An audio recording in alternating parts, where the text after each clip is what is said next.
Kahit ilang araw nang nakakalipas, mainit pa rin pinag-uusapan sa online world. Cryptic na white heart emoji post ni Donnie Pangilinan sa kanyang Facebook. Trending nga ang paglalagay ni Donnie ng puting puso sa pinost niyang lumang black and white photo nila ni Bel Mariana sa social media.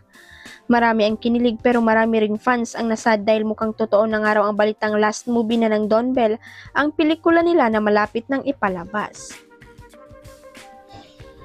May nagsasabi rin end of an era na raw talaga ang love team na Donnie at Belle.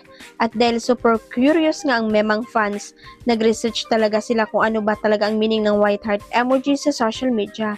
Ang isa at most popular meaning nito ay ang deep friendship o platonic love.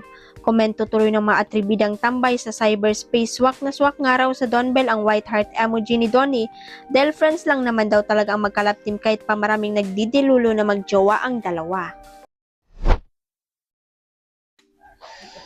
Tuloy-tuloy ang swerte at blessing na dumarating sa phenomenal love team ng Viva Artist Agency o VA nina Raven Angeles at Angela Murgi.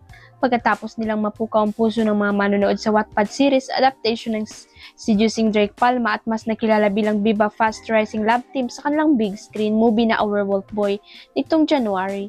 Sina Raven at Angela ang mga bagong bibida sa anthology na Viva One Original Rabgel.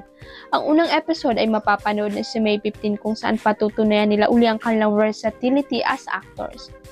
Matapos ang sunod-sunod nilang tagumpay, mas pinatindi pang Rabgel kanilang pag-atake sa isang drama anthology na magpapakita ng tunay nilang kakayahan bilang mga artista, hindi lang bilang love team kundi bilang individual performers.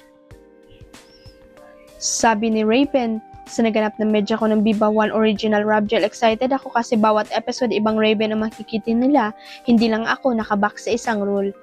Para naman kay Angela, challenging siya pero for feeling. Parang bawat istorya may bagong Angela na kailangang buhayin. Ipamalas ng Rabgel ang kakayang gumanap sa iba't ibang genre habang inilalabas ang iba't ibang emosyon. Huwag kalimutang i-click ang subscribe button at i-ring ang notification bell para sa latest at legit chika updates.